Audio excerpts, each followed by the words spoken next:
త్వరలో విస్తరణ 6 నెలల నుంచి త్వరలో విస్తరణ అంటారు. మళ్ళీ ముఖ్యమంత్రి గారు నేనేమైనా చెప్పినా మీ మీడియా వాళ్ళే రాసుకున్నారు అంటున్నారు.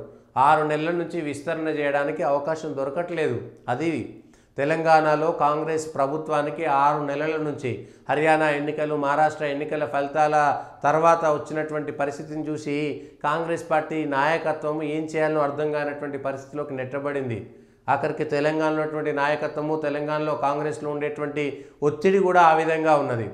ఇంకా 6 మందికి మంత్రివర్గంలో స్థానం ఇచ్చేటువంటి అవకాశం ఉంది. ఆ మంత్రివర్గంలో 6 మందికి స్థానం ఇచ్చేటువంటి దాంట్లో కూడా ఎవరికి ఇవ్వాలి, ఎవరికి ఇవ్వకూడదు అనేటువంటిది ఒత్తిడితో కూడుకున్నటువంటి అంశంగా మారిపోయింది. సామాజిక వర్గాల కూర్పు ఎవరికి చేయాలి, ఇప్పటికే కాంగ్రెస్ ప్రభుత్వంతో కూడా ఒక వర్గానికి సంబంధించినటువంటిదిగా నెట్టబడిపోయింది అనేటువంటిది కూడా ప్రజల్లోకి బాగా వెళ్ళిపోయింది. ఇవాళ బీసీలకు, ఎస్సీలకు ఏ విధంగా సమాధానం చెప్పాలనేటువంటి దాంట్లో కూడా ప్రజల్లో మార్పు, కాంగ్రెస్ పార్టీలో కూడా చర్చ వస్తుంది, అడుగుతారు. కాబట్టి మంత్రివర్గంలో ఎవరిని చేర్చుకోవాలి, ఎవరిని తీసేయాలి, తీసేస్తే ఒక బాధ, ఉన్నటువంటి దాంట్లో ఎవరిని తీసేయగలుగుతాం, ఎవరిని తొలగించగలుగుతాం. ఏడాది పాటు మంత్రిగా ఉన్నటువంటి వ్యక్తిని ఇప్పుడు 5 ఏళ్ల పాటు ఉంచుతారా, తీసేస్తారా, తీసేసి కొత్త వాళ్ళని పెడతారా, లేకపోతే పాత వాళ్ళనే పెడతారా, వాళ్ళని కంటిన్యూ చేస్తే ఏ శాఖలు ఎవరికి మార్చాలి, ఇంకా 6 ఉన్నాయి. ముఖ్యమంత్రి దగ్గర 3 ముఖ్యమైనటువంటి శాఖలు ఉన్నాయి, అవి ఎవరికి ఇవ్వాలి, ఎవరెవరి దగ్గర నుంచి ఏ శాఖలు కట్ చేయాలి, ఇవన్నీ కూడా కత్తి మీద సాము లాంటివే. హోంశాఖ ఎవరికి ఇవ్వాలి, విద్యాశాఖ ఎవరికి ఇవ్వాలి, మున్సిపల్ అడ్మినిస్ట్రేషన్ శాఖ ఎవరికి ఇవ్వాలి, అవి కీలకమైనటువంటి విభాగాలు. ఇప్పటిదాకా మంత్రులు లేకుండానే విద్యాశాఖ నడుస్తున్నది, హోంశాఖ మంత్రి లేకుండా నడుస్తున్నారు. అప్పుడు హోంశాఖ అనేటువంటిది కీలకంగా ఉంటుంది, అది ప్రత్యేకంగా ఇవ్వాల్సినటువంటిది. ఇప్పటిదాకా ఇవ్వలేదు.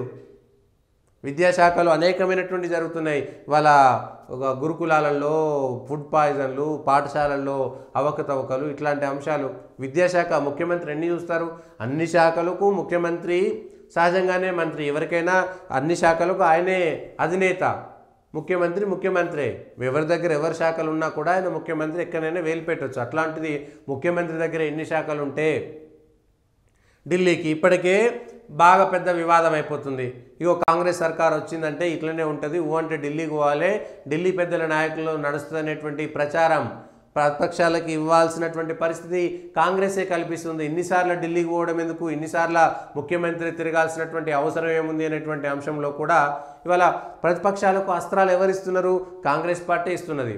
కాంగ్రెస్ పార్టీలో ఐకమత్యం కనబడతలేదు, కాంగ్రెస్ పార్టీలో ఏకత కనబడతలేదు, కాంగ్రెస్ పార్టీలో ఇటు పార్టీకి ఇటు ప్రభుత్వానికి మధ్యన సమన్వయం కనబడతలేదు. ముఖ్యమంత్రి మంత్రులు వ్యవస్థల మధ్యన కూడా సమన్వయం కనిపించట్లేదు.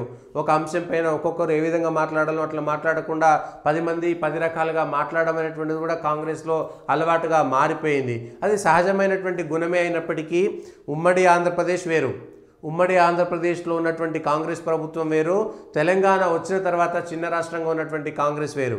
ఇది కూడా కొద్దిగా ఇబ్బందికరమైనటువంటి విషయమే. ఎందుకంటే 60 సంవత్సరాల పాటు ఉమ్మడి ఆంధ్రప్రదేశ్లో అధికారం అనుభవించినటువంటి వాళ్ళు, ఇప్పుడు ఉన్నటువంటి మంత్రుల్లో చాలామంది ఉమ్మడి రాష్ట్రానికి కూడా మంత్రులుగా ఉన్నటువంటి వాళ్ళు ఉన్నారు.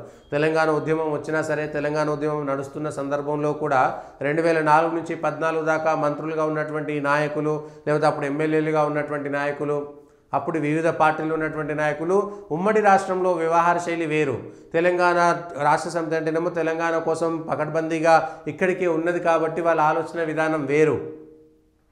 ఉమ్మడి రాష్ట్రంలో ఎమ్మెల్యేలుగా ఉన్నటువంటి వాళ్ళు వచ్చి ఇప్పుడున్నటువంటి దాంట్లో తెలంగాణకు సంబంధించినటువంటి కాంగ్రెస్లో ఉండేటువంటి అంతర్గతమైనటువంటి విషయాలు కూడా వేరు. దాంతో కూడా కొంత ఇబ్బందికరమైనటువంటి వ్యవహారంగా మారింది. మిగిలినటువంటి కాంగ్రెస్ నాయకుల ఆలోచన ధోరణి ఒక రకంగా ఉంటుంది, రేవంత్ రెడ్డి గారి ఆలోచన ధోరణి ఒక రకంగా ఉంటుంది. ప్రతి విషయంలో కూడా ఎవరు సమాధానం చెప్పుకోవాల్సి వస్తుంది. ముఖ్యమంత్రి గారు చెప్పేటువంటి విషయాలు వేరే ఉంటాయి, ముఖ్యమంత్రి ఆలోచన ధోరణి వేరే ఉంటుంది, కాంగ్రెస్ పార్టీ ఆలోచన ధోరణి వేరే ఉంటుంది. దీన్ని ఎట్లా సమన్వయం చేసుకోవాలి? ఈ ముఖ్యమంత్రి గారి దగ్గర వెళ్ళేటువంటి ఆలోచనని వీళ్ళు అందుకోలేనటువంటి పరిస్థితి. ఎవరు సమర్థించుకోవాలి, ఎవరు వ్యతిరేకించుకోవాలి? ఇటీవల 2-3 మంత్రులకు సంబంధించినటువంటి సమావేశాలకు వెళ్తే గతంలో ముఖ్యమంత్రి రాజశేఖర్ రెడ్డి మా ముఖ్యమంత్రి, మా నాయకుడు అని చెప్పి తర్వాత ఢిల్లీకి సంబంధించిన, ఇప్పుడు ప్రతి మంత్రి కూడా మా నాయకుడు రాహుల్ గాంధీ లేదంటే మా పార్టీ మా గాంధీ విధానము లేదంటే మా కాంగ్రెస్ పార్టీ జాతీయ విధానం చెప్తున్నారు, కానీ మంత్రులు కూడా మా ముఖ్యమంత్రి గారి ఆలోచన విధానం ఇది, మా ముఖ్యమంత్రి గారు ఇది, మా ప్రభుత్వం అనేటువంటి మాట మనస్ఫూర్తిగా చెప్పలేనటువంటి పరిస్థితి ఇవాళ ఉన్నటువంటి తెలంగాణ రాజకీయాల్లో కనబడుతున్నది. మరొకసారి ఢిల్లీకి వెళ్ళడం, ఇవాళ ముఖ్యమంత్రి రేవంత్ రెడ్డి వెళ్తున్నారు, నిన్న ఢిల్లీకి బట్టి విక్రమార్క వెళ్ళారు, మొన్న మంత్రి సీతక్క వెళ్ళారు. ఏం జరుగుతున్నది అనేటువంటి అంశం పైన కూడా జార్ఖండ్లో కాంగ్రెస్ పార్టీ గెలవడము, కాంగ్రెస్ పార్టీకి సంబంధించినటువంటి పొత్తులు అక్కడ గెలవడము, బట్టి విక్రమార్కకు అధిష్టానం దగ్గర కొంచెం మార్కులు పడ్డాయి, గుర్తింపు వచ్చింది. ఢిల్లీతోటి గతంలో ఉన్నటువంటి సంబంధాలు మరింతగా ఆయనకు అవకాశాలు కల్పించేటువంటిది పెరిగింది. ఇప్పుడు సీతక్క కూడా మొన్న పోయారు. ఏం జరుగుతుంది తెలంగాణ ప్రభుత్వంలో, ఎవరిని తీసేసే అవకాశం ఉంది, ఎవరిని పెంచేటువంటి అవకాశం ఉంది అనేటువంటి దాంట్లో వరుసగా ఎవరెవరు ఢిల్లీకి వెళ్తున్నారు, ఎవరెవరు కాంగ్రెస్ అధిష్టానం నాయకులను ఎవరు కలుస్తున్నారు అనేటువంటి అంశం పైన కూడా చర్చ సాగుతున్నది. సీతక్క వెళ్ళిన వెంటనే ఉప ముఖ్యమంత్రి వెళ్ళడం, ఉప ముఖ్యమంత్రి వెళ్ళిన వెంటనే ముఖ్యమంత్రి వెళ్ళడం. సో ఎవరెవరి మీద ఎవరెవరు నిఘా పెట్టారు, ఎవరికి వాళ్ళ సీట్ల కోసం వాళ్ళ అవసరాల కోసం మారుస్తున్నారు అనేటువంటిది కూడా చర్చ సాగుతున్నది.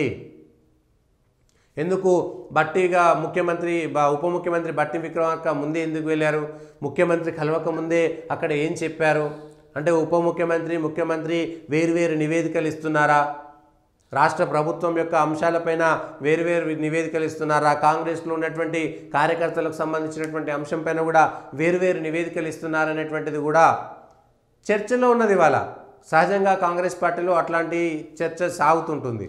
కానీ ఇప్పుడు వరుసగా 3 రోజుల్లో 3 నాయకులు, మిగిలినటువంటి నాయకులు అప్రత్యక్షంగా కొందరు ఇంకో రకంగా వెళ్ళడం కూడా ఢిల్లీకి ముఖ్యమంత్రి ఎందుకు వెళ్తున్నారు, ఏడాది గడిచినా మంత్రివర్గ విస్తరణ ఎందుకు చేసుకోలేకపోతున్నారు, ముఖ్యమంత్రి ఇష్టంగా మంత్రివర్గం చేసుకోవచ్చు, కానీ ఎవరికి మంత్రివర్గం ఇవ్వాలనేటువంటి దానిపైన కాంగ్రెస్ పెద్దలు ఇది రేపు పొద్దుగాల మళ్ళీ చర్చలోకి వస్తుంది. ఆఖరికి మంత్రులు ఎవరికి ఇవ్వాలనో కూడా ఢిల్లీ నుంచి చెప్తే కానీ వేయలేనటువంటి పరిస్థితి. పోనీ అదైనా సరే ఒక్క సిట్టింగ్లో అయిందా అంటే కాలేదు, 6 నెలల నుంచి తిరగాల్సినటువంటి పరిస్థితి. ముఖ్యమంత్రి గారు సమర్థించుకోవచ్చు, మేము ఢిల్లీ మంత్రివర్గ విస్తరణ కోసం పోయినామని మేము చెప్పినామా అనొచ్చు, కానీ తెలిసిపోతుంటుంది కదా అక్కడ. ఏడాది గడిచిపోయినా కూడా 6 మంత్రి పదవులు అట్లే ఖాళీగా పెట్టుకోవాల్సినటువంటి పరిస్థితి ఎందుకు వచ్చింది అనేటువంటిది చర్చలోకి వస్తుంది. కేంద్రంలో వాళ్ళు ఉన్నటువంటి పార్టీ, ఢిల్లీలో ఉన్నటువంటి పార్టీలో ఎవరికి ఇస్తే ఎవరితోటి కొట్లాట, సామాజిక వర్గాల సమీకరణలు, కూర్పులు కూడా ఇప్పుడు పెద్ద కష్టంగా ఉన్నది. జిల్లాలకు సంబంధించినటువంటి సమీకరణలు కూడా పెద్ద కష్టంగా ఉన్నది. ఎవరికి ఇవ్వాలి, ఎవరు ఇవ్వకూడదు, ఈ అంశంలో కూడా ఇది కత్తి మీద సాములాగా మారిపోయింది. ఉన్నటువంటి ఎమ్మెల్యేలో ఇంకెవరికి ఇవ్వాలి, ఏ జిల్లాల్లో ఎంతమందికి ఇవ్వాలి, ఎవరెవరికి ఇవ్వాలి, అందులో కుటుంబాలు ఎంతమంది ఉన్నారు, కుటుంబాలు కానటువంటి వాళ్ళు ఎవరు ఉన్నారు, ఇవన్నీ కూడా రేవంత్ రెడ్డి గారికి కత్తి మీద సాములాగా మారింది. మళ్ళీ ఈ రేవంత్ రెడ్డి గారు ఇవ్వాలనుకున్నటువంటి మంత్రివర్గంలో ఆయన ప్రతిపాదించినటువంటి పేర్లు కాకుండా అధిష్టానం ఇంకో పేర్లు చెప్తుంది. అవి ఈయన అనుకున్నటువంటి కూర్పుకు విరుద్ధంగా ఉంటుంది. వాళ్ళు చెప్పింది వేయాలన్నా వీళ్ళు చెప్పింది వేయాలన్నా తెలియదు. అందులో 6లో ఒక 3 అయినా కలిసి రావాల్సినటువంటి అవసరం ఉంటుంది. రాహుల్ గాంధీ దగ్గర, సోనియా గాంధీ దగ్గర పేరు ఉన్నటువంటి వాళ్ళు వాళ్ళ మనుషుల కోసం ప్రయత్నం చేస్తుంటారు. సో ఇదంతా కూడా చర్చ సాగుతున్నటువంటి క్రమంలో రేవంత్ రెడ్డి గారికి ఇది కత్తి మీద సాములాగానే ఎన్నిసార్లు పోతారు ఏంటి అనేటువంటిది కూడా క్లారిటీ రావాల్సినటువంటి అవసరం కూడా ఉంది.